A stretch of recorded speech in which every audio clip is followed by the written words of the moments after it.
Caught my future mother-in-law laughing with her friends about how she got a simpleton son-in-law and how she's set for life made her realize she can't sit on my neck. One evening, I overheard my future mother-in-law laughing with her friends about how she'd secured a simp son-in-law and was set for life. That moment made me realize she'd never stop trying to leech off me. I'm a 32-year-old guy preparing to marry Amanda, my fiancée, who's 31. The wedding is set for next month, and we've been together for 2 amazing years. I proposed just last month, and honestly, I'm over the moon about spending my life with this incredible woman. Amanda and I come from completely different worlds. I grew up in a working-class family as the middle child of 3 siblings. Life was always about working hard, stretching every paycheck, and making ends meet. Amanda, in contrast, had a privileged upbringing. Her dad was a successful businessman who could afford to give her a comfortable life, surrounded by wealth and luxury. She spent her youth at extravagant parties with her equally privileged friends. I worked tirelessly to get through college and eventually landed a position at a well-regarded company. My parents were so proud to see me carve out a life for myself without needing their financial help. When I first met Amanda, it was at a mutual friend's party. Despite our vastly different backgrounds, there was an instant spark between us. We started dating, taking time to understand each other deeply, and our bond only grew stronger with every passing day. As our relationship became serious, Amanda invited me to a family dinner to formally introduce me to her parents. That's when I met her dad, Michael, a charismatic and accomplished businessman, and her mom, Sophie, who was a stay-at-home mom. Michael seemed to respect the hard work I'd put into building my life, but Sophie, on the other hand, wasn't shy about showing her disapproval. It was clear from the start that she didn't think I was good enough for her daughter. She made it obvious through cutting remarks and dismissive glances, and it became clear that I didn't match the image she had of an ideal son-in-law. While Sophie's attitude was difficult to navigate, Amanda's warm reception from my family made up for it. My parents adored her and treated her like one of their own, and my brothers quickly became fond of her, jokingly warning her that she could still escape marrying me. Their playful banter and open-hearted welcome were heartwarming. I worked hard to earn Sophie's approval, understanding that our differences might take time for her to reconcile. But despite my efforts, her disdain lingered. Even so, Amanda and I built a strong, loving partnership, dreaming of a future together. We hoped that, eventually, Sophie might come to accept me. Then, about a year ago, tragedy struck. Amanda's father, Michael, passed away suddenly from a heart attack. His passing not only left a void but also uncovered unexpected debts. Sophie had to sell their home and car to settle the finances. With nowhere else to go, she moved in with us 6 months ago. I didn't mind her moving in. I understood she was grieving and struggling, and I genuinely wanted to make her feel comfortable during such a tough time. However, Sophie's stay wasn't without its challenges. She constantly found reasons to complain about the house, despite Amanda and I sharing household responsibilities equally. Whether it was cooking, cleaning, or laundry, we had a system that worked for us. My parents had taught me independence early on, so I enjoyed pulling my weight around the house. Sophie, however, despised it. She frequently made snide remarks, insisting that men shouldn't be in the kitchen or doing household chores. At first, I shrugged off her comments, but as they became sharper and more frequent, they started to sting. Amanda agreed that her mother's attitude was difficult to deal with, and we both tried our best to manage the situation. Recently, I received a promotion at work, and to celebrate, Amanda and I decided to host a grand party with friends and family. Sophie invited some of her wealthy friends, whom she hadn't seen much since her husband's passing. While I wasn't keen on showing off, I trusted Amanda with the party planning, and she went all out. On the night of the celebration, the house looked amazing, and the event was in full swing. Sophie seemed to enjoy reconnecting with her friends, but as the evening progressed and the wine flowed, her behavior became increasingly inappropriate. She bragged loudly about the lavish decorations and food, making some guests visibly uncomfortable. Amanda and I exchanged uneasy glances but decided to keep things calm. At one point, we ran out of wine, so I dashed to the store. When I returned, Amanda was outside chatting with relatives. I headed inside to check on the other guests and overheard Sophie's voice carrying from the living room. Curiosity got the better of me, and as I stood by the door, I listened. Sophie was laughing and telling her friends about my recent promotion, boasting about how she'd been living rent-free at our house for months. She joked that I was naive and called me a simp who was footing her bills. Her friends roared with laughter as she went on to claim she was set for life because her daughter was marrying me. Her words hit me like a punch to the gut. I stood frozen, grappling with a mix of anger and betrayal. As if that wasn't enough, she added that my working-class background ensured I'd always be a hard worker who would meet her needs. At that moment, I couldn't take it anymore. With a bottle of wine in hand, I walked into the room. The laughter stopped abruptly, and Sophie's face turned from amused to anxious. Placing the bottle on the table, I looked her in the eye and said, "Sophie, I couldn't help but overhear your conversation." Her sudden intrusion had already stirred up enough tension, but seeing Amanda step in brought a sense of relief I couldn't quite describe. Amanda turned to her mother with a calm yet firm tone, trying to diffuse the situation. "Mom, what are you doing here?" she asked, her voice edged with a mix of confusion and exasperation. Sophie wasted no time launching into her grievances, her words a whirlwind of frustration. "Your husband-to-be," she spat, pointing a finger in my direction, "has made it his mission to turn you against me.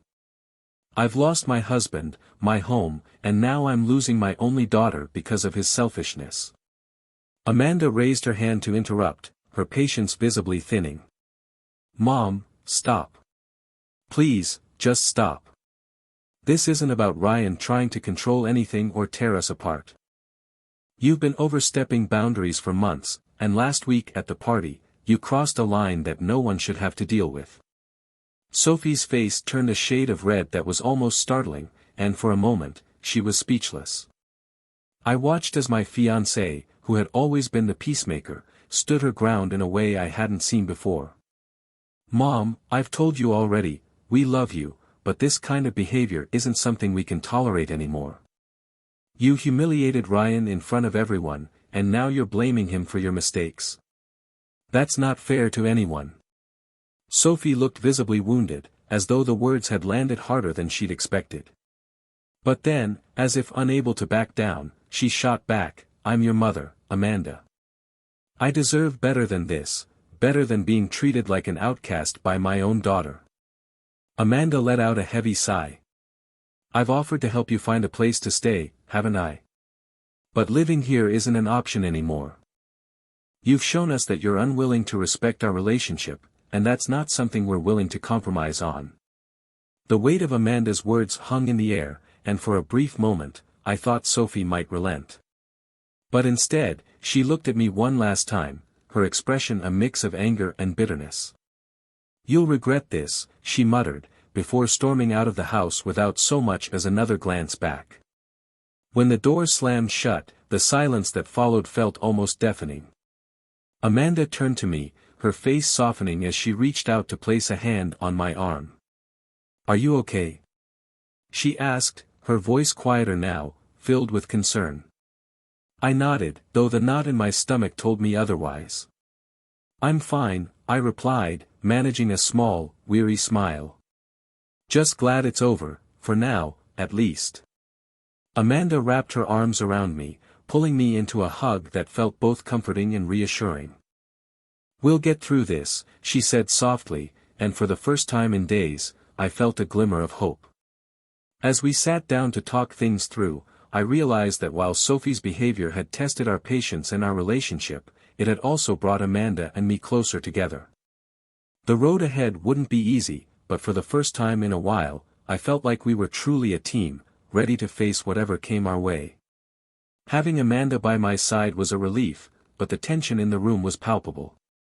Sophie turned her ire toward her daughter, accusing me of trying to control her life. "I'm not going to let him kick me out," she snapped, her voice trembling with a mix of defiance and desperation. "This is my family too, and if my daughter's living here, then so am I. He's the one tearing us apart, especially after everything I've been through since your father passed." Amanda, clearly fed up, took a deep breath before responding. "Mom, this isn't about what you've been through, it's about how you've treated Ryan. You've never even apologized for the awful things you said about him at the party, in front of everyone. You can't just act like none of that happened and expect everything to go back to normal." Sophie's expression twisted with displeasure as Amanda continued. "Living here isn't a right, Mom. Just because I'm marrying Ryan doesn't mean you're entitled to stay in his house." The room felt charged, every word adding fuel to the fire. Sophie's anger only seemed to escalate as she realized her daughter wasn't backing down. "You're choosing him over your own mother," she said bitterly, shaking her head in disbelief. "I decided I'd had enough. The situation was spiraling, and I didn't want it to turn into something worse. Sophie," I said firmly, "it's time for you to leave. If you don't, I'll have no choice but to call the police." For a moment, her face was a mixture of frustration and resignation. She opened her mouth as if to argue further, but thankfully, she thought better of it. With one last glare in my direction, she turned and stormed out of the house, slamming the door behind her. After the incident, I knew I needed time to process everything. I told Amanda I'd be taking some space, not because I didn't love her, but because I couldn't see myself stuck in a toxic environment like this forever. I needed to think about our future and whether it could work amidst all this chaos. Update 3-4 months have passed since I last shared an update, and I'm happy to say things have taken a turn for the better. Amanda and I are now happily married. Our wedding day was perfect, everything we hoped it would be. Surrounded by our closest family and friends, we celebrated our love and commitment in a beautiful ceremony filled with joy and cherished moments. As much as I struggled with the decision before, my time away from Amanda helped me realize how much I love her. She isn't her mother, and she's proven that time and again. One major step we took before getting married was signing a prenuptial agreement. It was Amanda's idea, and it gave us both peace of mind, ensuring our relationship was built on trust, respect, and mutual understanding. One notable absence at our wedding was Sophie. Despite everything, we invited her. I didn't want Amanda to feel like she had to exclude her only living parent from such an important day. But Sophie chose not to attend, her resentment toward me still lingering. It saddened me to see Amanda grappling with her mother's absence, but it didn't overshadow the joy of the day. Update 4: Married life has been wonderful so far. Amanda and I have found joy in the little things, lazy Sunday mornings, quiet evenings reading together, and planning our future. Our bond has only grown stronger as we navigate this new chapter together. Recently, I decided to take a significant step toward personal growth. After reflecting on everything that happened, I started therapy, which has been a transformative experience. Therapy has helped me better understand myself and the dynamics within our family, allowing me to address emotional wounds and communicate more effectively with Amanda. Once I felt ready, Amanda and I decided to reach out to Sophie. I knew how much Amanda loved her mother, and I didn't want her to live with the burden of estrangement. We invited Sophie to dinner, hoping to start mending the rift. Sophie, hesitant but intrigued, accepted the invitation.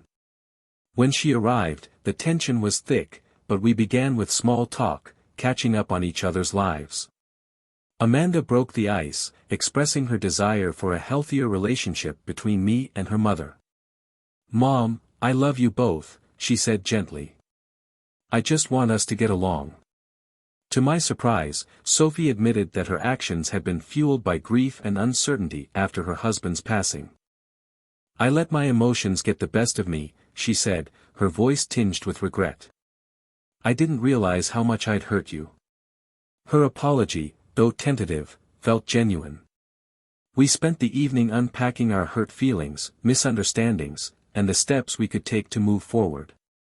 Amanda acted as a bridge between us, guiding the conversation with compassion and patience.